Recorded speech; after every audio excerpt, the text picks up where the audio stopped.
বিগত ক্লাসে আমরা দেখেছিলাম কিভাবে একটা সফটওয়্যার ইনস্টল করতে হয়, কিভাবে একটা ফাইল বা একটা ফোল্ডারকে কপি করতে হয়, কিভাবে ডিলিট করতে হয়, আবার ডিলিট করে রিস্টোর করতে হয় রিসাইকেল বিন থেকে। এগুলি সম্পর্কে দেখেছিলাম। খুব সামান্য বেসিক কিছু বিষয় নিয়েই আলোচনা হয়েছিল। আজকে থেকে আমাদের ধারাবাহিকভাবে মাইক্রোসফট ওয়ার্ডের ক্লাস শুরু হবে এবং মাইক্রোসফট ওয়ার্ডের ক্লাসের শেষে আমরা যথারীতিভাবে এক্সেল এবং পাওয়ার পয়েন্ট সম্পর্কে জানব। আমাদের মাইক্রোসফট ওয়ার্ড চালু করতে গেলে আমরা একাধিক পদ্ধতিতে চালু করতে পারি। যেমন স্টার্ট মেনুতে গিয়ে আমরা খুঁজে বের করতে পারি কোথায় আমার মাইক্রোসফট ওয়ার্ড আছে। মাউসের স্ক্রল বার দিয়ে আমরা নিচে স্ক্রল করে মাইক্রোসফট ওয়ার্ড লেখাটা খুঁজে বের করতে পারি।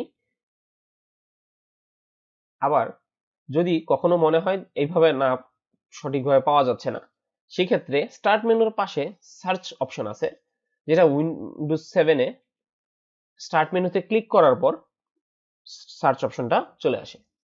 সার্চ অপশনে গিয়ে আমরা ওয়ার্ড লিখে দিব, জাস্ট কিবোর্ড থেকে মাইক্রোসফট না লিখে, যেহেতু ওয়ার্ড তাই আমি WORD ওয়ার্ড শব্দটা লিখে দিব।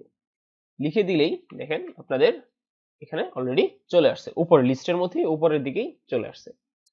আমরা এটাতে জাস্ট একটা ক্লিক করতে পারি এবং একটা ক্লিক করে একটু ওয়েট করলেই আমাদের সফটওয়্যারটা চালু হয়ে যাবে। মাইক্রোসফট ওয়ার্ড চালু হওয়ার সাথে সাথেই একটা নতুন স্ক্রিন চলে আসছে, যেখানে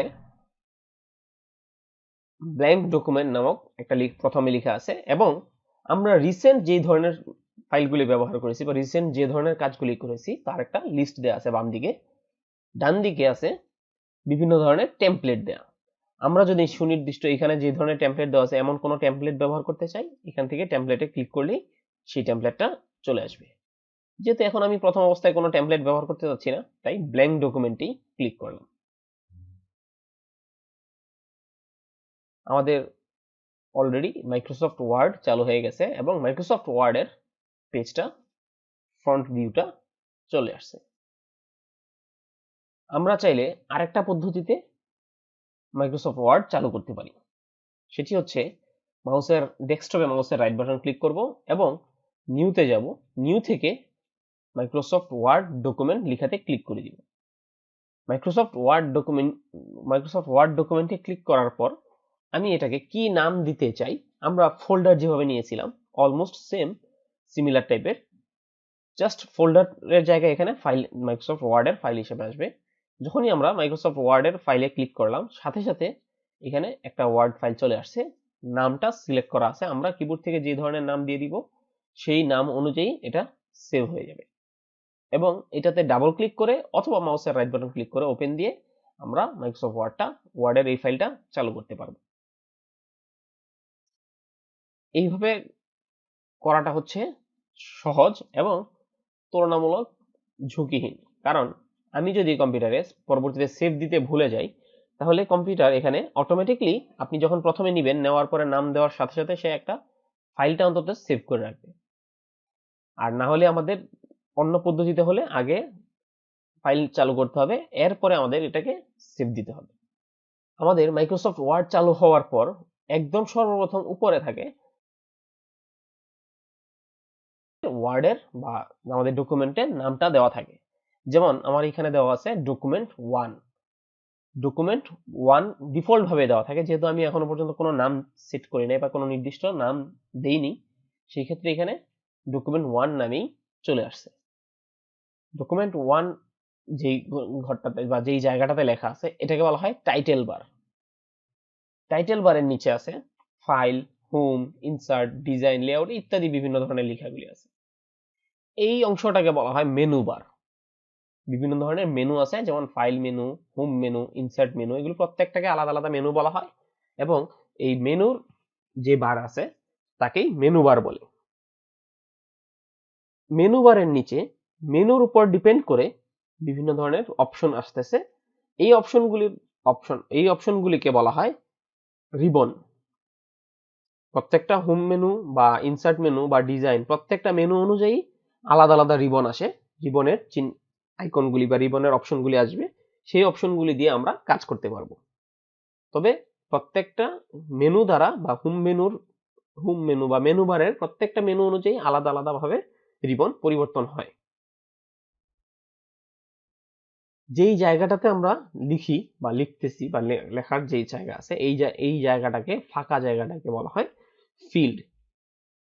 যেখানে আমরা লেখালেখির কাজটা করি এই লেখালেখির জায়গাটাকে ফিল্ড বলা হয়। যে স্ক্রিনে মার্ক করা জায়গাতে যেই একটা লাইটের মতন অন হচ্ছে অফ হচ্ছে বা লাইটের মতন জ্বলতেছে, এটাকে বলা হয় কার্সর। একদম উপরে আমাদের ডান পাশে মার্ক করা জায়গায় ক্রস চিহ্ন দেওয়া আছে। ক্রস চিহ্ন মানে হচ্ছে ক্লোজ। আমি যদি এই ফাইলটাকে ক্লোজ করে দিতে চাই তাহলে ক্রস চিহ্নে ক্লিক করলে এটা ক্লোজ হয়ে যাবে। ক্রস চিহ্নের পাশে আমাদের যে বাটন আছে এটাকে বলা হয় ম্যাক্সিমাইজ বাটন। আপনি যদি প্রথমে যদি ফুল স্ক্রিনে করা থাকে সেই ক্ষেত্রে এটাতে ক্লিক করলে একটু ছোট হবে, ভিউটা বা ফুল পেজটাকে একটু ছোট দেখাবে এবং এটাকে আপনি রিস্টোর করে নিতে পারলেন অন্য একটা আগের চেয়ে ছোট ভার্সনে। পাশাপাশি এখন আবার রিস্টোর করার পরে যখন আবার ক্লিক করবেন তখন এটা ম্যাক্সিমাইজ হয়ে যাবে, সর্বোচ্চ আমাদের ফুল স্ক্রিন অনুযায়ী পেজটা চলে আসবে। এর পাশে মাইনাস চিহ্নের মতন একটা চিহ্ন আছে, এটাকে বলা হয় মিনিমাইজ করা। আপনি যদি এটাতে ক্লিক করেন তাহলে ফুল স্ক্রিনের বা ফুল যে মাইক্রোসফট ওয়ার্ড সফটওয়্যারটা আছে এটা মিনিমাইজ হয়ে নিচে আমাদের জমা থাকবে টাস্ক বারে। যেখানে স্টার্ট মেনু থাকে এর ডান দিকের অংশটাকে বলা হয় টাস্ক বার। এই টাস্ক বারে এসে জমা হয়ে যাবে এবং অবশ্যই খেয়াল করলে বুঝতে পারবেন যে এখানে মাইক্রোসফট ওয়ার্ড এর একটা চিহ্ন দেওয়া আছে। আপনি যখন মিনিমাইজ করেছেন এটা এই জায়গায় চলে আসছে এবং মাউসটাকে নিয়ে ওইখানে ওটার উপরে জাস্ট একটা মাউসটা ধরে রাখলেই আপনাকে দেখাবে এখানে কোন ধরনের ফাইল আছে। যখন আমাদের একাধিক ফাইল থাকবে সেক্ষেত্রে আমরা এখানে ফাইলটা দেখে মাউসটা ধরে দেখে নিব কোন ধরনের ফাইলটা আমি নিতে চাচ্ছি। সেই ফাইলটাতে ক্লিক করলে ওই ফাইলটাই আবার মিনিমাইজ থেকে আবার ফুল স্ক্রিনে ফেরত চলে আসবে।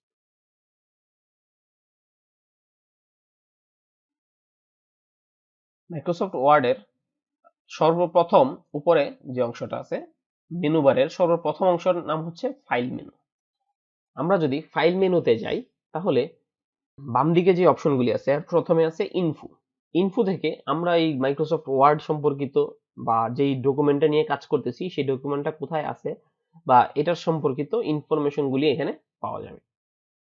কতগুলি পৃষ্ঠা নিয়ে কাজ করতেছি, কতগুলি ওয়ার্ড হচ্ছে, কতগুলি অক্ষর বা ওয়ার্ড বা কতগুলি লেটার নিয়ে কাজ করতেছি, এটার টোটাল সাইজ কতটুকু আছে, এই অপশনগুলি বা এই লেখাগুলি এখানে দেওয়া থাকে। আমাদের এটা খুব বেশি প্রয়োজন হবে না যদি কখনো আমাদের প্রোটেক্ট করতে হয়, মানে ডকুমেন্টটাকে যদি আমি পাসওয়ার্ড দিতে চাই সেই ক্ষেত্রে প্রোটেক্ট ডকুমেন্টের মাধ্যমে পাসওয়ার্ড দেওয়া হয়, আমরা পরবর্তীতে দেখে নিব এটা। আপাতত ইনফো এর নিচে আছে আমাদের নিউ। নিউতে গেলে হচ্ছে আমাদের নতুন ডকুমেন্ট নেওয়ার জন্য আমরা নিউতে যাব। নিউতে গেলে আমাদের বিভিন্ন রকমের টেমপ্লেট দেওয়া আছে।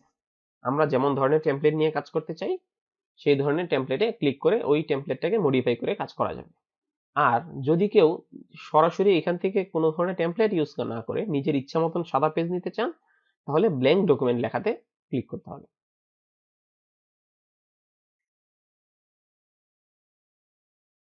নিউ এর নিচে আছে আমাদের ওপেন। পূর্ববর্তী সময়ে কোনো ফাইল যদি সেভ করা থাকে বা অন্য কোনো জায়গা থেকে আপনি একটা ফাইল নিয়ে আসছেন, ওই ফাইলটা এখানে ওপেন করতে চান, আপনার কম্পিউটারে ওপেন করতে চান, তাহলে এখানে ওপেন লেখাতে ক্লিক করতে পারেন। ওপেন লেখাতে ক্লিক করলে আমরা আগের যে ফাইল আছে সেটাতে বের করতে পারবো। সাপোজ এখানে ওপেনে আমি ক্লিক করলাম, ওপেনে ক্লিক করলে আমার ডান পাশে দেখাচ্ছে লাস্ট উইক বা রিসেন্ট ওয়ার্কগুলি দেখানো হচ্ছে। আমি রিসেন্ট কোন ধরনের কাজগুলি করেছিলাম, কোন ধরনের ডকুমেন্টে কাজ করেছি সেগুলো আমাদের একটা লিস্ট আকারে চলে আসছে। তারিখ সহ দেওয়া, তারিখ এবং সময় সহ উল্লেখ করা আছে, আমরা কখন কোথায় কখন কয়টার সময় কাজটা করেছিলাম। কারো কারো ক্ষেত্রে অনলাইনে যদি ওয়ান ড্রাইভে ফাইল থাকে সেটা ওয়ান ড্রাইভে ক্লিক করে আপনারা বের করতে পারবেন। আর যদি কম্পিউটারের ভিতরে কোথাও থাকে, মানে কম্পিউটার মানে কম্পিউটারের যে ড্রাইভগুলি আছে কোনো ড্রাইভের ভিতরে থাকে, সেই ক্ষেত্রে আমরা দিস পিসি থেকে ওই ড্রাইভে গিয়ে ক্লিক করে আনতে পারবো। আবার ব্রাউজের মাধ্যমেও নির্দিষ্ট করে যেই জায়গাতে আছে সেই জায়গা থেকে ফাইলটাকে বের করে আনতে পারবো। আবার যদি কখনো এমন হয় যে না আমাদের নির্দিষ্ট কোনো একটা জায়গা আছে যেখানে আমরা বেশিরভাগ সময় ফাইলগুলি রাখি, সেটা আমি এখানে অ্যাড করে নিতে যাচ্ছি। যেমন আমাদের এখানে recent, this PC, browse list আছে, এখানে নির্দিষ্ট করে অন্য একটা লিস্ট অ্যাড করতে চাই, তাহলে অ্যাড এ প্লেসের মাধ্যমে ওই প্লেসটা নির্দিষ্ট করে দিয়ে আমরা এখানে নতুন করে একটা অ্যাড করে দিতে পারবো। ওপেন থেকে আমরা যেই ফাইলটাতে মানে আমি যদি ব্রাউজারের মাধ্যমে ওপেন করি তাহলে ব্রাউজে যাব এবং কোন জায়গাতে আমাদের ফাইলটা আছে সেটা উল্লেখ করে দিতে হবে। জাস্ট সাপোজ আমি বাম দিকে আমার ডেস্কটপে রাখতেছি, সেই ক্ষেত্রে আমি বাম দিকের যে অপশনগুলি আছে এখান থেকে একটু খেয়াল করে দেখে নিব ডেস্কটপটা কোথায় আছে। স্ক্রল বারটা ধরে উপর নিচ করা লাগতে পারে, সেই ক্ষেত্রে উপর নিচ করে দেখে নিব। ক্লিক করে ধরে আমরা মাউসটাকে উপরে বা নিচে নিতে পারবো। সেই ক্ষেত্রে এখন আমি ডেস্কটপে নিতে চাচ্ছি বা ডেস্কটপে চেক করতে চাচ্ছি, তাই ডেস্কটপে ক্লিক করে দিলাম। দেখেন আমরা ডেস্কটপে ক্লিক করার সাথে সাথে উপরে অপশনটা পরিবর্তন হয়ে গেছে। পূর্ববর্তী সময়ে ছিল ইউজার কাউসার, মানে ইউজারের নেম, ইউজার ব্যবহারকারীর নাম এবং বা কম্পিউটারে যে ধরনের নাম দেয়া আছে সেই নাম এবং ডকুমেন্টস। সাধারণত ডকুমেন্টসেই ফাইলগুলো সেভ করা হয় বা সেভ করা থাকে, সেই ক্ষেত্রে এখানে অটোমেটিক্যালি ডকুমেন্টসটাই দেখানো হচ্ছে। ওপেনের পরে আছে সেভ। আমরা যে কোনো কাজ করতে গেলে আমাদের কাজটাকে সেভ করতে হয়। সেভ না করলে যে কোনো সময় আমাদের বিদ্যুৎ বিভ্রাট অথবা যে কোনো প্রবলেমের জন্য আমাদের ফাইলটা ক্লোজ হয়ে গেলে বা কম্পিউটারটা বন্ধ হয়ে গেলে আমাদের ফাইলটাকে আর খুঁজে পাওয়া যাবে না। সেজন্য আমাদের সেভ করাটা খুবই জরুরি। আমাদের এখানে সেভ এবং সেভ অ্যাজ আছে, দুটো অপশনের মাধ্যমে আমাদের ফাইলটাকে সেভ করা যায়। শুধু প্রথমত যদি আমি সেভ দিতে চাই সেক্ষেত্রে সেভ এবং সেভ অ্যাজ অলমোস্ট একই জিনিস, কোনো পার্থক্য নেই। শুধুমাত্র সেভ এবং সেভ অ্যাজ সর্বপ্রথম যখন সেভ করব তখনই আমাদের একই রকম হয়, না হলে ভিন্ন হিসেবে কাজ করে। আপনি যদি কোনো ফাইলকে সেভ করতে চান সরাসরি সেভ করার জন্য হচ্ছে সেভ। এখন আমি একবার সেভ করলাম, সেভ করার পর এই ফাইলটাকে আমার অন্য একটা নামে বা অন্য একটা জায়গাতে আমার আবার সেভ করা দরকার।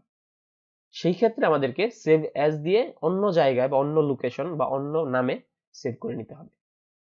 আরেকটা জিনিস মনে রাখতে হবে, একই নামে একই জায়গাতে একাধিক ফাইল থাকতে পারে না। আর সেভ করার শর্টকাট হচ্ছে কন্ট্রোল এস, ওপেন করার শর্টকাট কন্ট্রোল ও, নতুন ফাইল নেওয়ার শর্টকাট হচ্ছে কন্ট্রোল এন। সেভ এজ এর শর্টকাট এখানে হয় না, আমাদের এখান থেকে সেভ এজ দিয়ে নিতে হবে। সেভ করার পদ্ধতিটা আমরা দেখে নিই। আমরা যখন সেভ লিখেতে ক্লিক করতেছি তখন কোন জায়গাতে আমি সেভ করতে যাচ্ছি, আমাদের ফাইল ওপেন করার মতোই কোন জায়গাতে সেভ করতে চাচ্ছি সেই লোকেশনটা এখানে চাচ্ছে। আমি আমার লোকেশনটা দেখিয়ে ওপেন করার মতোই আমরা জাস্ট ও লোকেশনটা দেখাবো এবং কি নামে সেভ করতে চাই